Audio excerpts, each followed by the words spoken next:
Hello everybody and welcome to another one in our series Breaking Down Barriers, which is inspired by my book Breaking Down Barriers, my journey from a small African village to the world stage. And through these chapters I have explored various aspects, various ideas which have resonated with me and have helped me to develop my life and to achieve those goals and objectives that I have had and I'm continuing to work on actually as we progress every year. A new adventure, a new excitement, a new thought, a new idea, a new concept that I want to put into place or to improve on and perfect. And the idea about this book is really just to take some of my philosophies, my thoughts, and share them with you, because one thing I've discovered is many people have said to me after reading this book, of which I'm very grateful to them, that they have seen their own lives in different areas and different parts of what I've said. So this is not unique in the sense of some amazing book that has come out and is just focused on personal development or on self-help, as some people have described it. Whatever you want it to be. Some people have taken offense to it being sounding like a self-help book, and others who are saying, well, self-help, we all need to help each other. We need to help ourselves, more importantly. Whatever classification or idea you want to give it. It's also been called a success memoir by one of my coaches and mentors, considers that as really a journey, and that's the one that I embrace, not just because he's my coach and mentor for many years, but also because it does describe something around the fact that we all want to leave a legacy of some description, or I encourage you to consider some sort of legacy. What is it that you want to be known for? What is it you want to achieve in your family? It doesn't have to be a global thing where you change the world in one way, shape, or form, but what is it that you want to be known for and be referred to and to be seen in your family, with your friends, in your work, whatever it happens to be. So that's just the preamble to this whole thing. If you want a copy of the book, you can find it in the bio. Check it out later. What I want to talk about today is, there's no specific chapter in the book around this, but I just thought it would be appropriate, given that we are looking at this stage, transition between 1 year and another year. So depending on when you're seeing this video, 1 year's gone by and another one is starting. Now here is the trap that a lot of people fall into. We all get into this creating of New Year resolutions. My project for myself for next year, what I want to do. But to be honest, it's done in a way which is actually not serving you. And so I'm going to put it out there. Because one of the things in my book are, in each chapter, I have what is called a critical thinking question. So I want you to take a thought, a question, and I want you to break it down. I want you to work on it for yourself so that it starts to manifest in your own life in the way in which it can help you.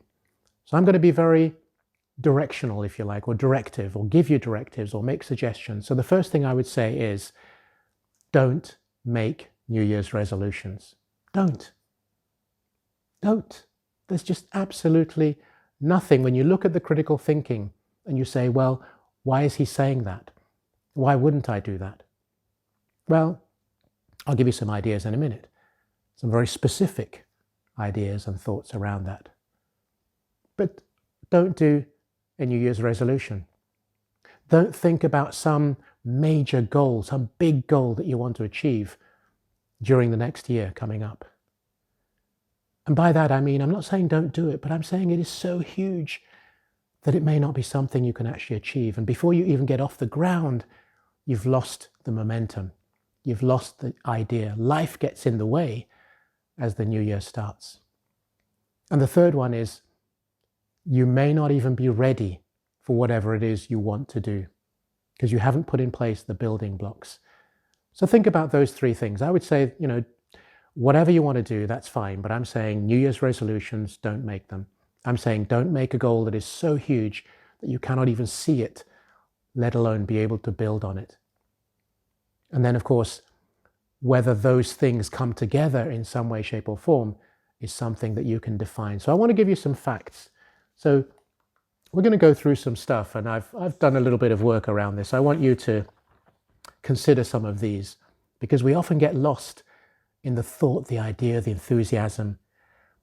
But for example, and there are different studies, surveys, reports that have been done primarily in the US and in the UK, but I'm sure other countries in between are somewhat similar. So here's a thought for you. 80% of people who actually go with these New Year's resolutions lose their resolve and motivation within 6 days of that idea or that concept coming into their head. And we'll break that down and see what some of those ideas are that we want to create in terms of next year. So around middle of February, equally as the other statistic and research, people just give up. So whether it's 6 days that you lose your will and motivation or resolve to work on these New Year's resolutions that you've created, or the other aspect is that, like I say, life just gets in the way, and by the middle of February, you decide it's just not worth it. Here's another statistic. The UK and the US kind of support this in a way. 20% of people actually quit in the first week. They quit. They give up. They go, well, that was a great idea, but hey, I can't be bothered. It's too much work. I don't want to do it. 43% by the end of January. And only 9% of those who started out by the end of the 12 months, the following year, can say, I hit that resolution, that goal, that objective that I had planned. Those are staggering numbers. So whether you believe those numbers or not, and I went to other reports and surveys and checked them out, and they're all pretty much the same, whichever country, maybe culture and nationality and various other things come in and distort that, whether it's in Africa or Asia or South America or wherever. But in principle, it's the same. And you probably see it around you. The other statistic that I found really worrying is another one which actually says you've taken, on average, every single year for about 10 years, on average. So in other words, there are some people who do this for maybe 15 or 20 years, which is just scary in my mind. And there are those who maybe figure it out after 5 or 6 years and go, this New Year's resolution thing, it's not working for me. But there is a very high number of people who every single year for 10 years go on this expose, this idea of creating some new thing in their mind. And that's very worrying. That's very unsettling. So what are some of the things that you may have been doing or trying? Well, there are the obvious ones. I want to lose weight. I want to go to the gym. I want a new job. I want a job that pays better. I want nicer friends. I want to travel the world.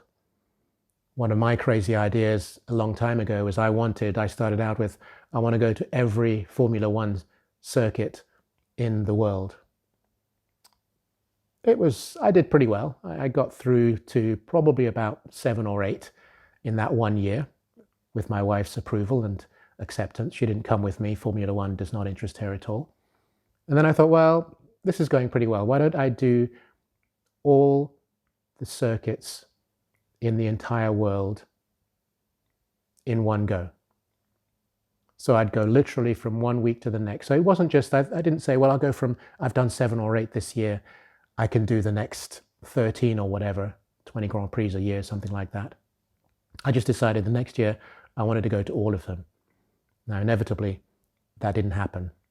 I just realized consciously that A, the finance, B, I was in a job, so I wasn't running my business. The chance of leaving my team and my company and so on and rushing off wasn't going to work. But that's just something which I can say for me, I realized pretty soon, because that was a long, long time ago. So losing weight, going to the gym, running every day, whatever it happens to be, these are things that we generally look at as our New Year's resolution. But what I want to do is to look a little bit deeper, because there is what is called a false hope syndrome. And those who are involved in psychology and know way more than me, like my friend Torben Falstedt, or even Steve Siebold, a great friend of mine, he's all about mental toughness, trained some of the sportsmen of the world. He's also a prolific speaker, well over $1 million a year, one of the top speakers in the world, written 11 or 12 books. But his thing is mental toughness. But those guys, the two of them I've cited, and there are others, are so into psychology. So they can probably break this down way more than I could. And in any way, the videos I do are very short, so it's not about going too deep into it. But False hope syndrome, the idea that you think you can do something, and yet when you're faced with it, you realize that you can't. And what that does is it demoralizes you completely. In a sense, you're in this hamster wheel spiral where you keep on thinking, I can improve, I can make it better, I can do it. This time I'm going to make it. And yet you don't. False hope syndrome. Because you see, one of the main challenges that we have is many of our goals and objectives through New Year's resolutions do not align with us. If you cannot align with yourself and establish how that value creates more value for you, but even greater value for someone else, then it's not going to transform itself into something that is meaningful and useful to you. But in my own language, before I refer to a few other things, I thought one of the things that I learned a long time ago was if you're going to create a goal, I prefer to call them goals than New Year's resolutions, because A, they are stronger, they're more powerful, but more importantly, they are a roadmap to where you want to go. So like I said at the beginning, get rid of that New Year's resolution, do this, do that vocabulary. Say, I am going to set a goal for myself. I am going to set an objective, if you like, for myself. I'm going to have a vision for myself, which is a whole bigger conversation. What does that vision look like? What is it? But here are some things that I believe are really going to help you. And I've broken them down, so I make sure I don't miss any of them. Firstly, and I guess before I forget, by the way, this is a question for you, critical thinking question as well. Why do you think that starting on the 1st of January is going to make any difference? Why don't you simply say, after listening to or watching this video, I'm going to start tomorrow? Whatever tomorrow is for you when you're watching this video. Start there. Start right now. I've often said in my previous video, when I was in Mumbai, I said, start where you are. There is no tomorrow. It's only today. Stop this video or stop at the end. Write it down. Start from now. Begin. Write it down. Don't wait for the 1st of January. It's pointless. It's meaningless. It has absolutely no reason and no foundation to start on a day which is just the 1st of the year. You can run your 12 months from tomorrow. That's fine if you want to do that. But here, going back, got a little bit carried away there. Ask yourself what it is that you want. And I learned this from one of my great mentors and coaches, Bob Proctor, the late Bob Proctor. Ask yourself, what do you want? And then ask yourself, what do you really want? And the two are different. Trust me, they are different. What you want, what you really want, and then what you really, really want if you want to go the next step. And you just go through that process. Ask yourself why you really want that. Why do you want it? And then once you've decided and defined what that is, what will you do to get what you want? What efforts, what sacrifice, what are you going to give up? How are you going to implant that in the way in which you think? And then one of the key things that I always say is write it down. The idea that we carry this thing around in our head, great, absolutely, you must, but write it down. There is a process between the mind, the subconscious mind, the writing, putting it down on paper. There's a whole process that your body actually engages with. So write it down. Remind yourself of it regularly, as many times a day as you can, but certainly first thing in the morning, last thing at night before you go to sleep, so that your subconscious mind can be working on this project, this idea, this concept that you want. And then the other aspect, which is really important, is ask yourself, you're 12 months down the track, but you're starting today, 12 months down the track. What emotions do you feel having achieved that objective, having achieved that goal, having blown it out of the water, having been successful? Maybe you weren't quite, but let's go with you made it. How are you going to feel internally? What joy, what delight, what tears are you going to express? Are you going to share it with someone who means a lot to you, that you care about? your children, your parents, your spouse, close friend. What is that? Imagine yourself in that place, in that moment. What does it feel like? Well, and drive that emotion inside you so that you see it. And then ideally, every single time you think about these particular objectives, you bring the emotional component to it as well. Because that then drives you and helps you to succeed. So I'm kind of wrapping up. Here are some of the reasons why we fail at what we do. But if you've created not only the goal and the objective, but then inside that there's an action plan. So every single day or every week, you're going to be doing something towards that achievement. So on the one hand, like I said at the beginning, sometimes we set unrealistic goals. Our resolutions are just not aligned with us. They're too difficult. They're not achievable.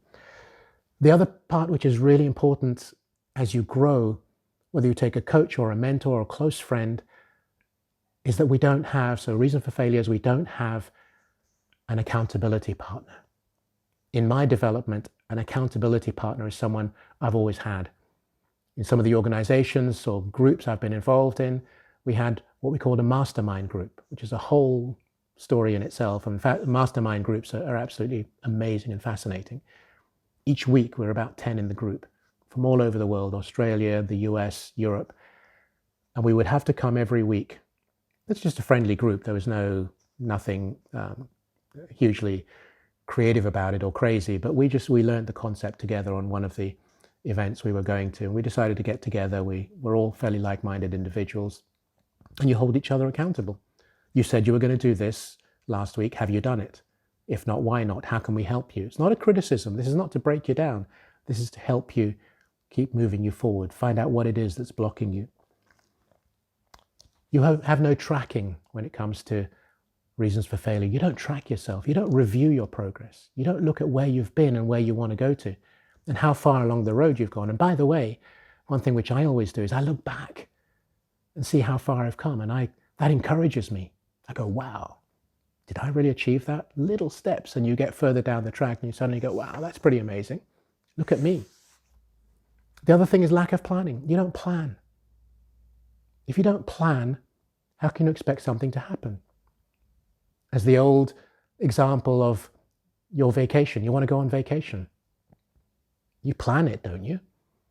You figure out when you're going to take the flight, how many in your family, where you're going to stay, and so on and so on.